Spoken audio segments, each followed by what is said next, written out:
with another one of my absolute mentors in life, um, and also is co-creator of Oddworld. So thank you, Sherry, for taking some time out to talk with me. Anything for you, Bobby. Anything for you or Kay. You know that. Well, the amazing thing about your career, which makes it even harder for me to do an interview, is the fact that you've done so much. From amusement parks to films to leading, to being one of the main people that led the computer graphics revolution as well. So I don't know where we want to start here. I was thinking perhaps what was the early 20s Sherry McKenna like? Oh my God.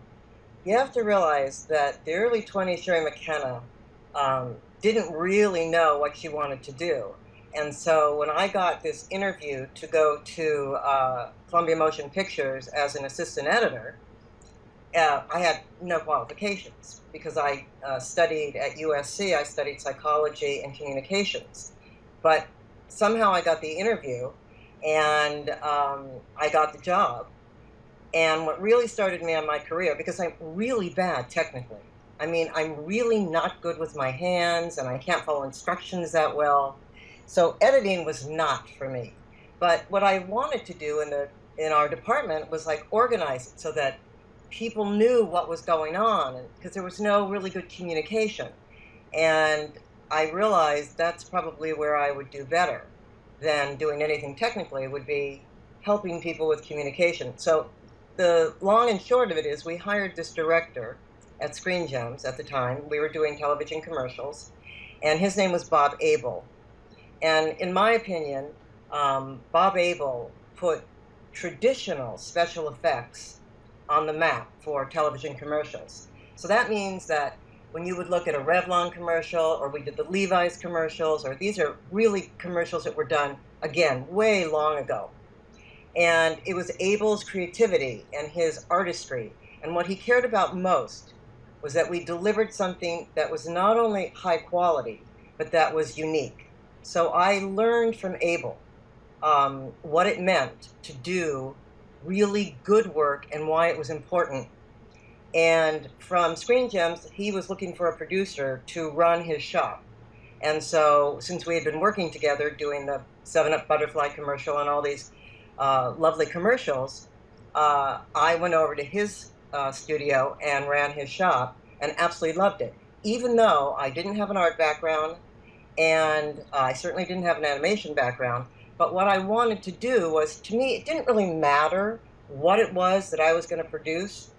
What I wanted was for people to feel safe and to feel open and to be transparent. And that is not the experiences I had had when I was working at Screen Gems or other places. It was always like we all thought our managers or our bosses were idiots, and we all thought we could do it better than they could. And I did too. I was no different. And I couldn't figure out why we couldn't, why was there always confrontation? Why was there always chaos?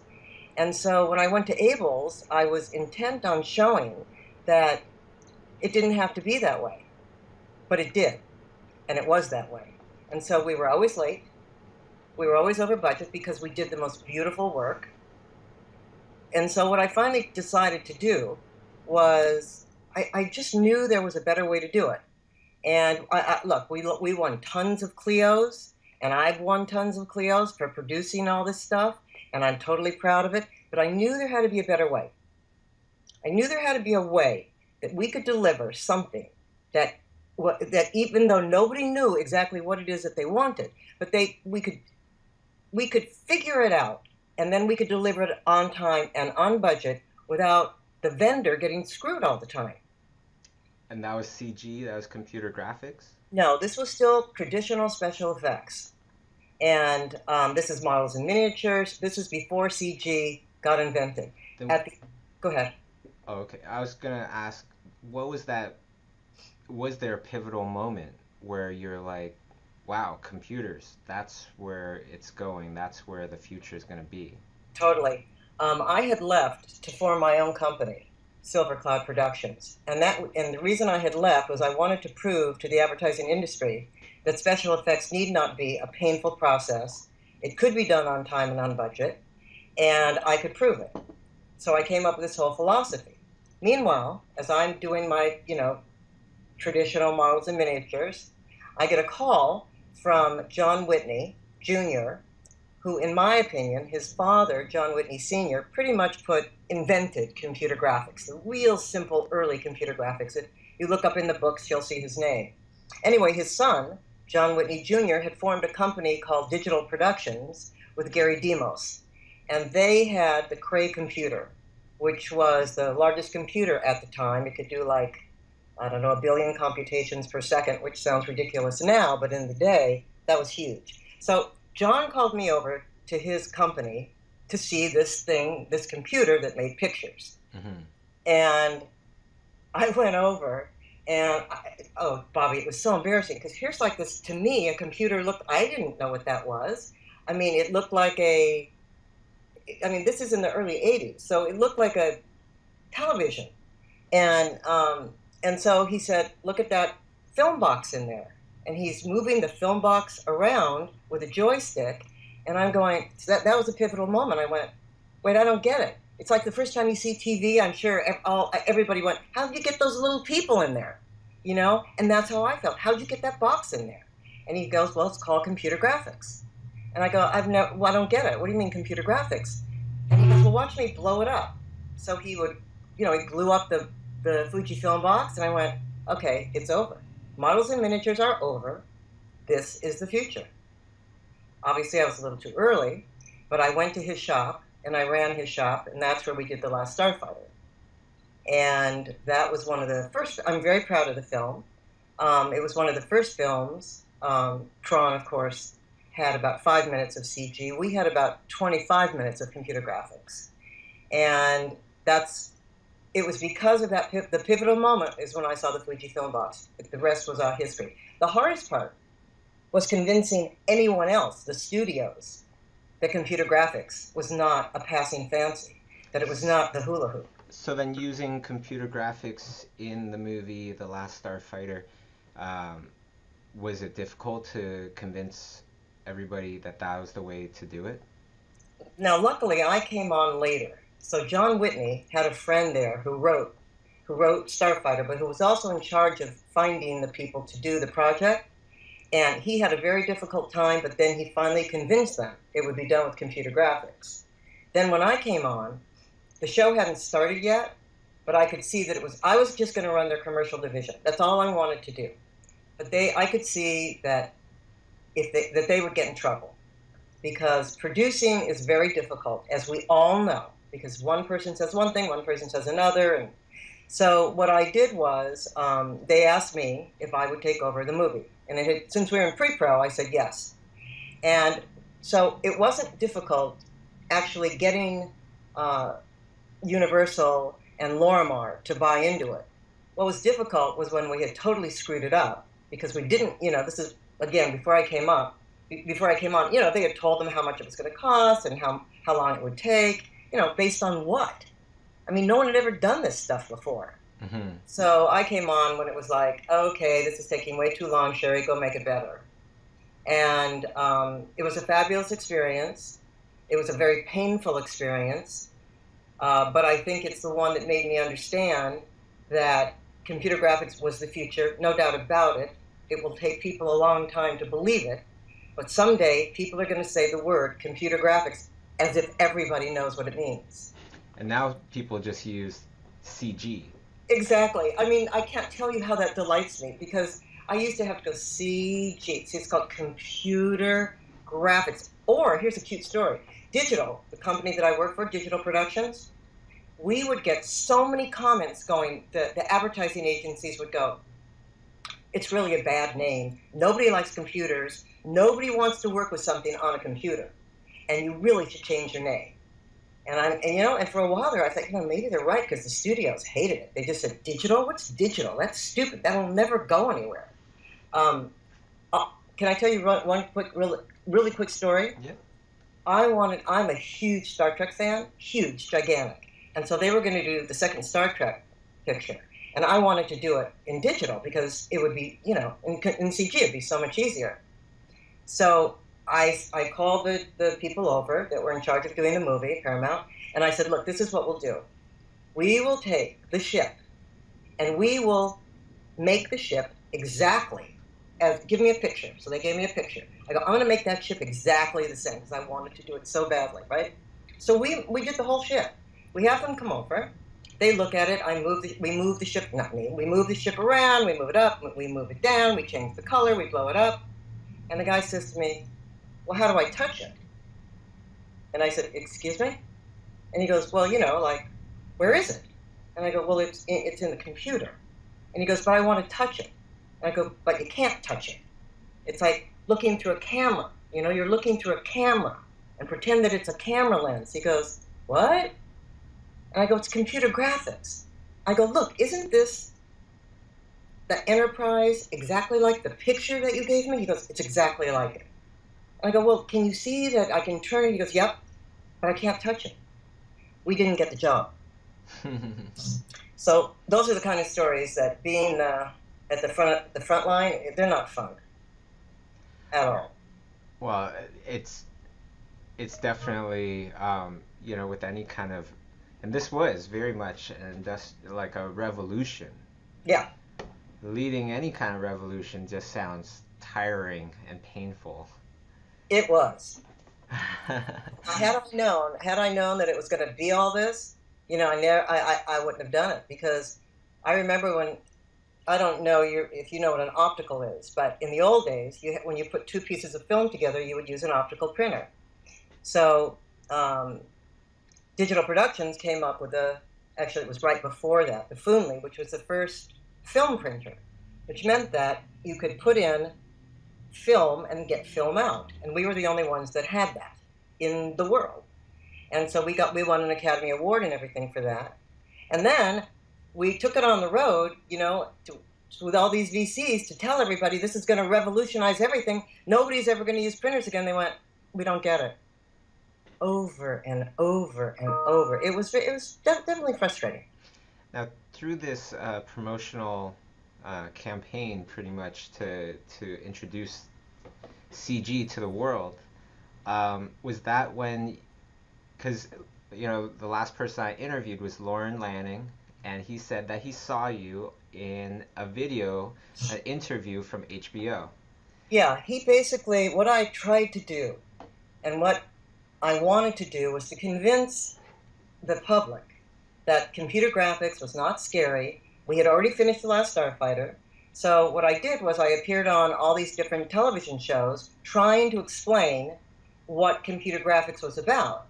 And a lot of times I would get a lot of flack. People would say, oh, you're going to put animators out of business, and that's a terrible thing that you're doing. I mean, it's just, I know it sounds ridiculous now, but at the time they were very concerned, and I said, no, you're not getting it. It will always be about the artistry. It will never be about the technology. The technology will always be a tool. You can have the best technology in the world, but if you can have the best camera in the world, but if you have someone behind the camera that isn't a great a DP, you're going to get shitty film. So you got to understand it will always be about the arts, but they didn't understand.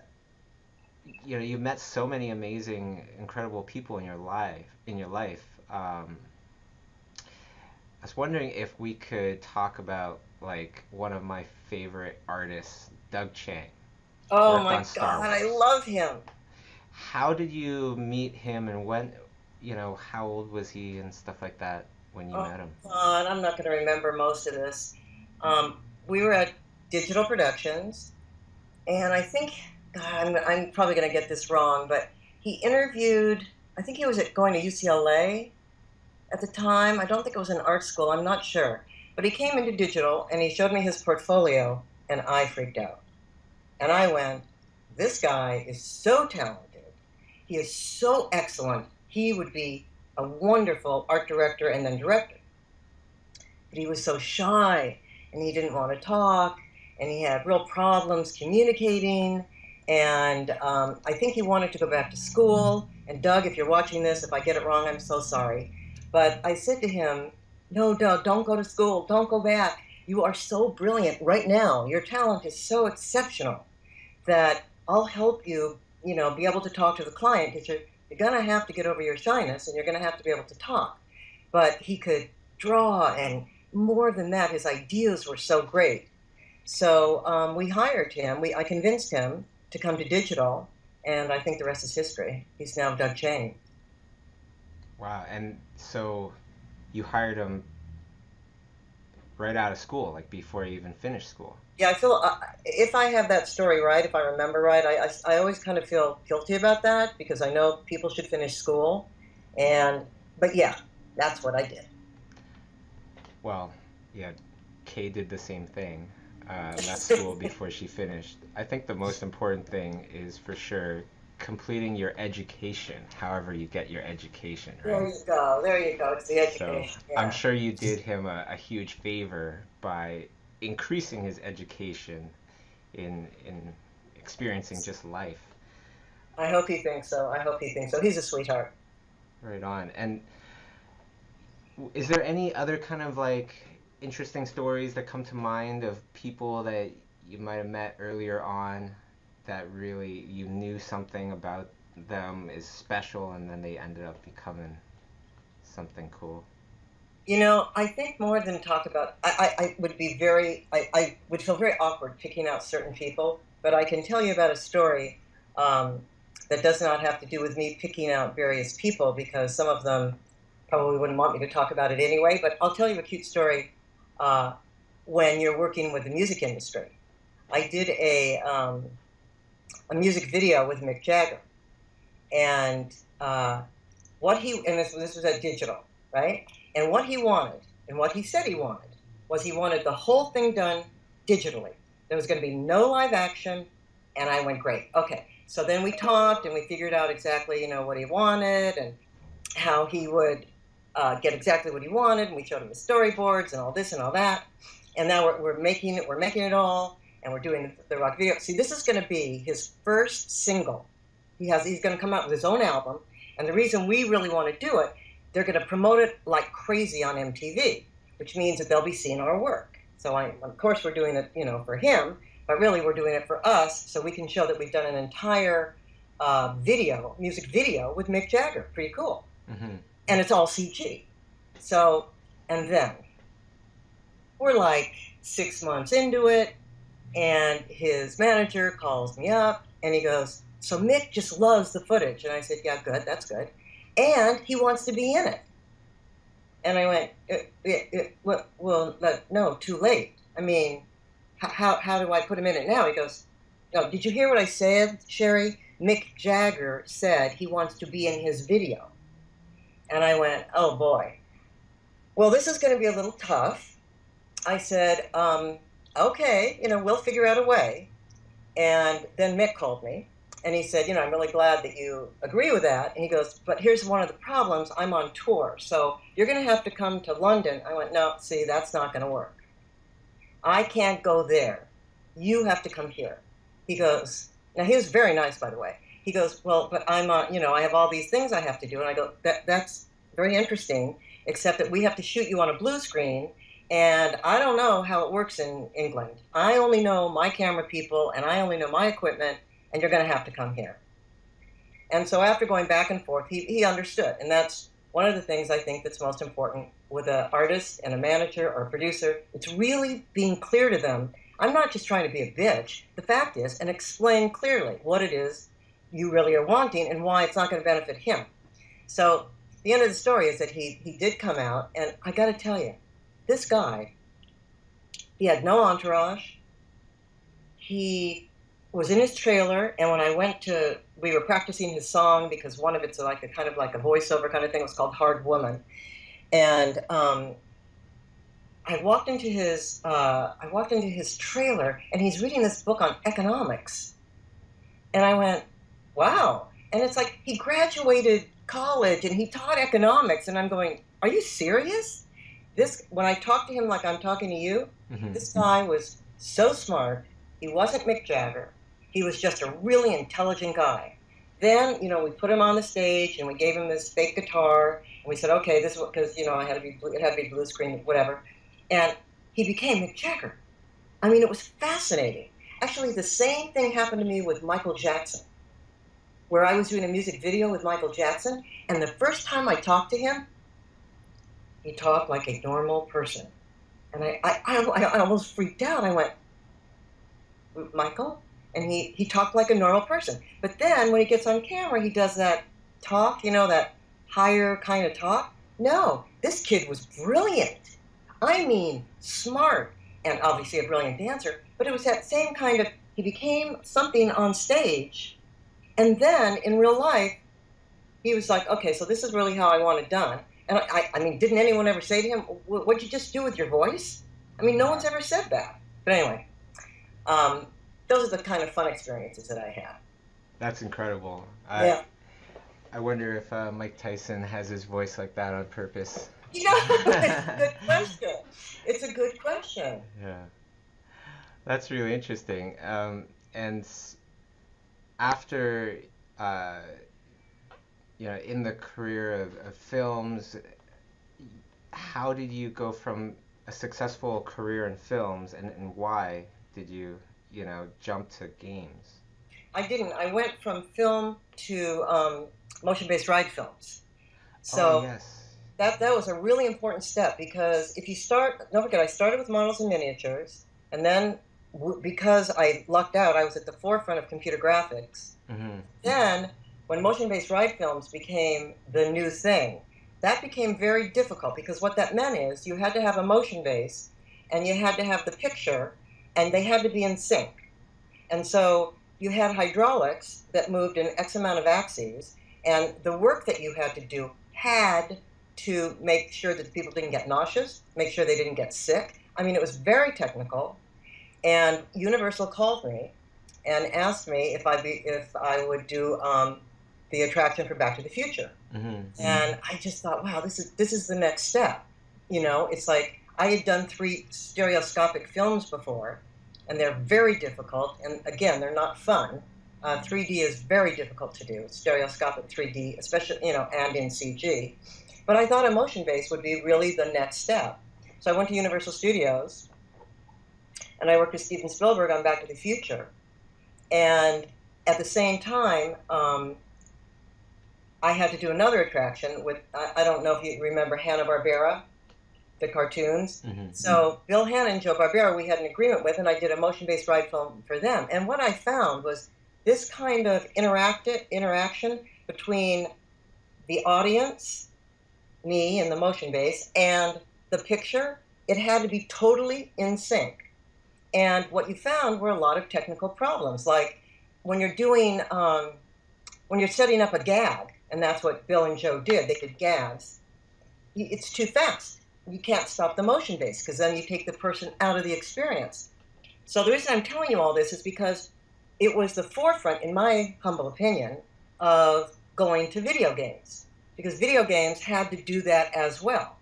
They had to be able to make you part of the experience. And I had just come from doing that kind of thing by doing the Universal motion-based ride films. And I had also I had hired Douglas Trumbull, who did the special effects for Close Encounters, and he did Brainstorm, his own film. Anyway, I had hired him to direct our motion-based ride film, Back to the Future. And I worked for him for a little while, too.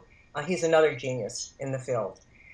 But what you learn is that when it came to video games, what happened was I was really trying to figure out what, I had finished, we had opened the park in Florida. That's where we did our the 2 ride films for. We had opened our park in Florida, and I had gotten a call. I was trying to figure out what am I going to produce next, and I had these really very nice offers, and I couldn't figure out what to do. And I got a call from Rhythm and Hues, which was a special effects company, CG company, in L.A., which is where I was born and raised. And John Hughes, who was one of the partners, Charlie Gibson, he said he had this guy there who really wanted to get into motion-based ride films and all this kind of stuff. And And I thought, well, that could be interesting. I don't know. And so to make a long story short, I was trying to figure out which job to take, and I met this guy that John wanted me to meet called Lorne Lanning. And Lorne actually convinced me to take the job at Rhythm and Hughes. And so what I did at Rhythm and Hughes is I was in charge, I hadn't done games, I was in charge of special projects, which meant I wanted to do special projects. I did for Korea, they had their big deal in Korea, and I did their motion-based right from there. And anyway, on and on. And that's where I really got to know Lorne, because I had brought over this job, Safari, that was going to be another motion-based ride film. And Lorne learned, and he was my director from the studio, from Rhythm and Hughes. And that's how we kind of like got together, and I saw how talented he was, and I realized I watched him do like the very first paint system. And what happened was I love doing theme park rides. They're very challenging. They're very fun. The studios, it's not like you have to work with all the studio heads. They don't give you notes because it's just so complicated, You don't have to do that. And it's like, this is how it has to go. You don't really have a choice. I mean, we went through so much virtual reality, and they're trying to convince me we should do virtual reality. And it's like, I'm throwing up. You can't do it. We're not there yet. That's that kind of thing. So in the end, what happened was Lorne said to me, I think the next big thing, sure, you've been at the forefront of all these cool things, motion-based ride films and, CG advertising, whatever. And he goes, the next big thing is going to be video games. I go, what are video games? Again, I didn't know. There was not a Sony hadn't come out with their PSX yet. Nobody had come out with anything. Mm-hmm. So I went, I don't get it. What is it? And so then he shows me Doom on the computer. I go, I think not. I could care less. This is all about violence. No, I don't want to do video games. And he said, Bobby, it took him about 2 years to convince me. I just had no interest, because I understand that it's fun to shoot things up and kill things, and it's just not fun for me. And I've loved and been a part of all the stuff that I've done. I'm really proud of. And I'm not to say anything bad about Doom, because they made a fortune. And if it's all about money, I say more power to you. But I just wasn't interested in doing that. So one day we were sitting at my house, Lorne and I, typical in the Hollywood Hills by the swimming pool, and he tells me this story. And he's a storyteller. I mean, he's an artist, but he is a storyteller, bar none. And he tells me this awesome story. And I find, because it's on another world, that I didn't become defensive at stuff that I normally would become defensive at, about big corporations and all this stuff. And I went, that is the best story I have ever heard. You know what? I know I can get that made into a movie. I know I can.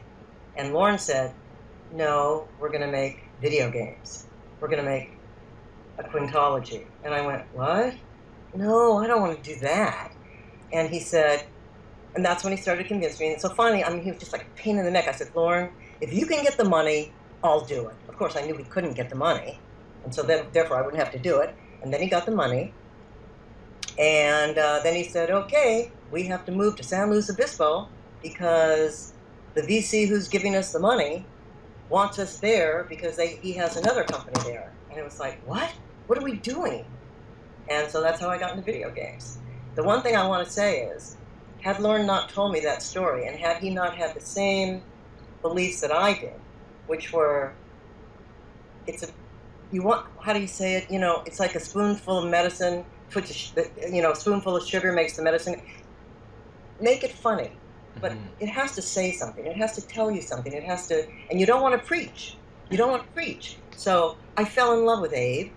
I fell in love with the Mudokins, and I thought the corporate guys were hysterical. And so it was all, it was ironic and it was funny. And so we started Oddworld. That's awesome. And, it led to a very, very successful business for, 20 years? Yeah, isn't that unbelievable? So has the 20 years gone by fast or slow? So fast. It is so unbelievable that, we were 10 years in San Luis Obispo, and then we've been 10 years here in Berkeley. I just can't believe it. And I'll tell you, what touches me the most more than anything in the world is I care about the fans. And if you look, you don't have to like our game. I don't expect everybody to like our game. And I know that if you're the artist, that's very difficult because you want everybody to love what you're doing. You want everybody to, but I'm the producer. So I want you to love it because I gave it so much of my all, but it's not who I am. It's not an extension of my wrist. And so that people still to this day, you know, send us fan mail, I want to cry every time I get it. It's like we touched people's lives. That's way more important to me. And I don't want to sound like Pollyanna, but it's way more important to me than making another game that makes jillions of dollars. But then you forget about it. You know, I mean, how could we? I think we came out with Abe's Odyssey in 1994, I think, and now we're doing. You know, we're putting New and Tasty, Oddworld New and Tasty, which is a total rebuild of that game. That's like 20 years. How is that possible? That's because Lorne knew how to make something that lasts the test of time. And the cool thing about it now is that, after doing the interview with Lauren, I got all these emails as well, talking about how people are such a fan of Oddworld and this and Oh, that. But then there was a bunch where it was like the fact that you guys made New and Tasty and brought all these, old memories back. Now they can share those memories with their kids. it blows me away. I can't tell you. Nothing means more to me, Bobby, and you and Kay know that. I mean, that they care about our product. I just don't see how it gets any better than that. I don't care if the other work I did, if I won awards or whatever. This touched real people. I mean, I hope I don't sound too sappy, but that's what's important to me. And when I get that kind of mail, dude, I just go, oh my God, we changed someone's life. If Abe could do it, I could do it. You know, it's like, oh my God, really? You know.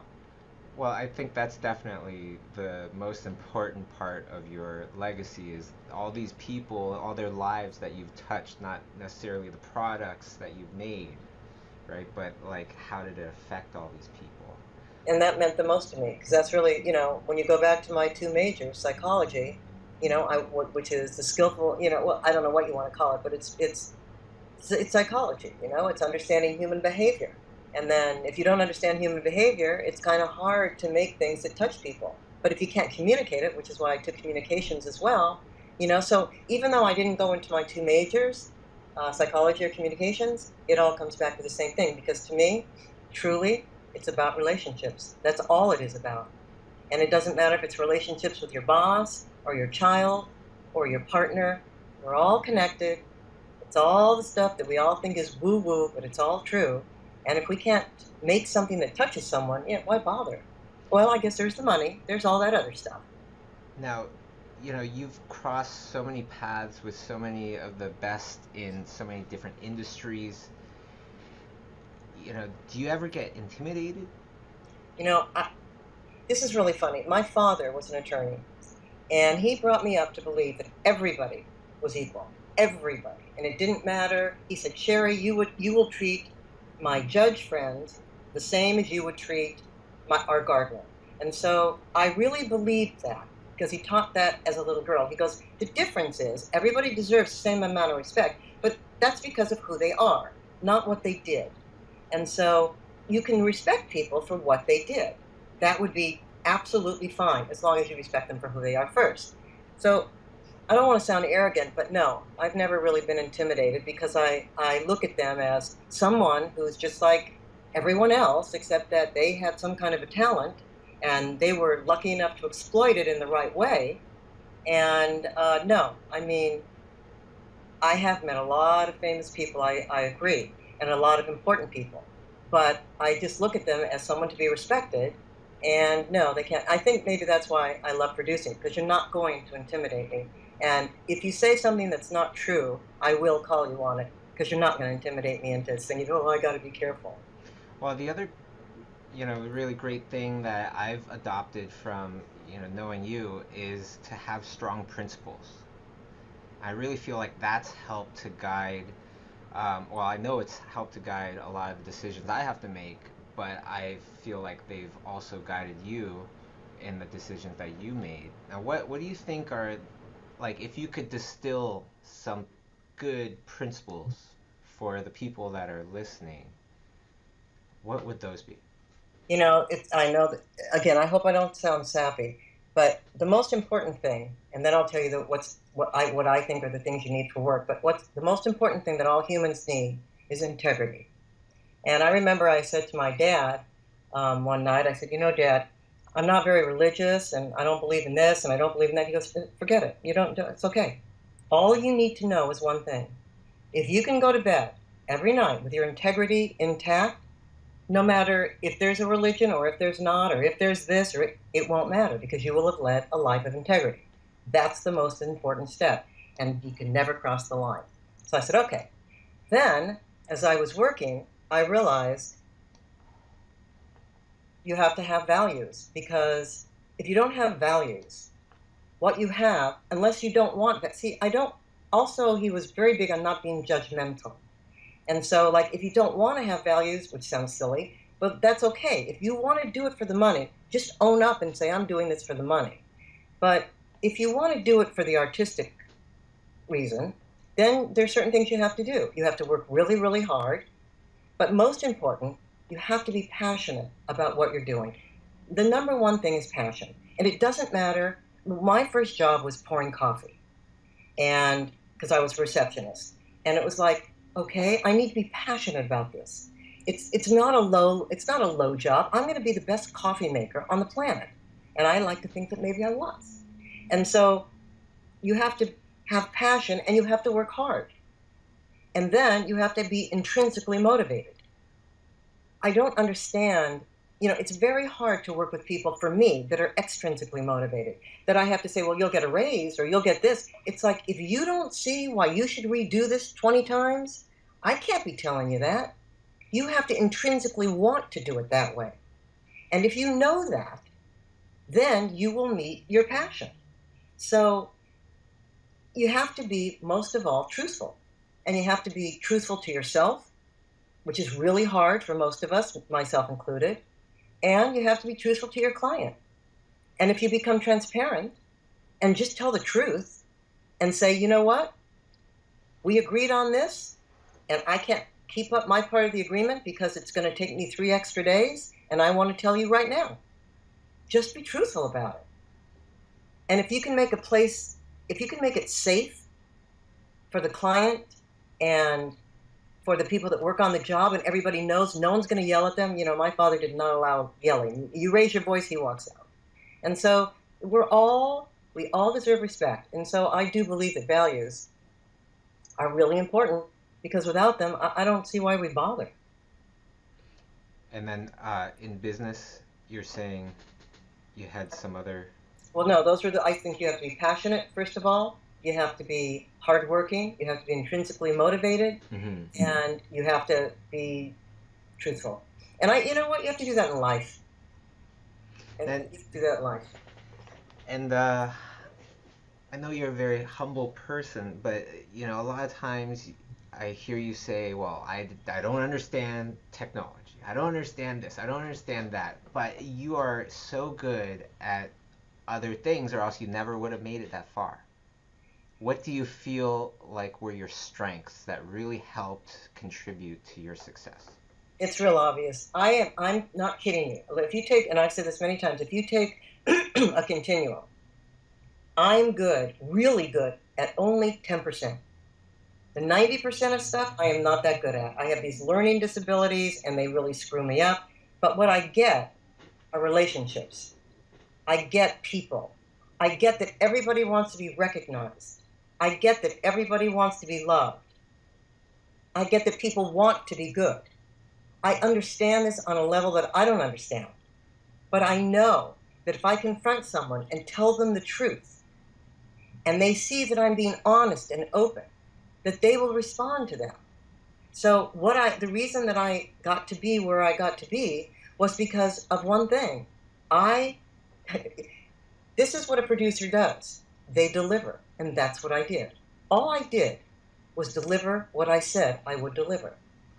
And somehow people have a hard time owning up to the fact that they can't deliver what they said they're going to deliver, or they're going to be late, and I make it safe that that's okay. Just tell me the truth, and then we'll work it out.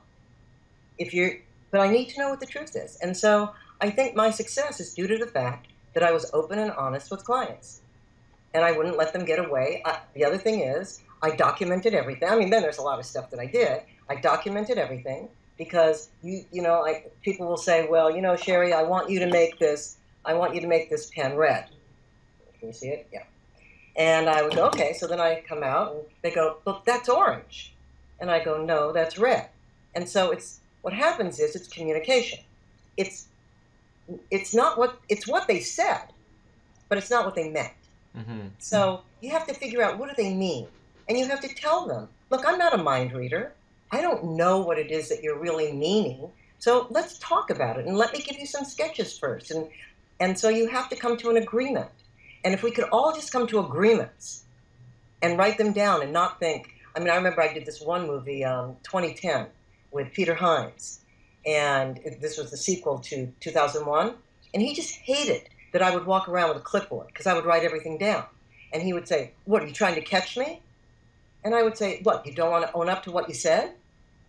And that's really what it came down to. So having ethics, you lose your ethics, man. To me, why bother living? And I'm serious about that, but that's just how I am. Well, and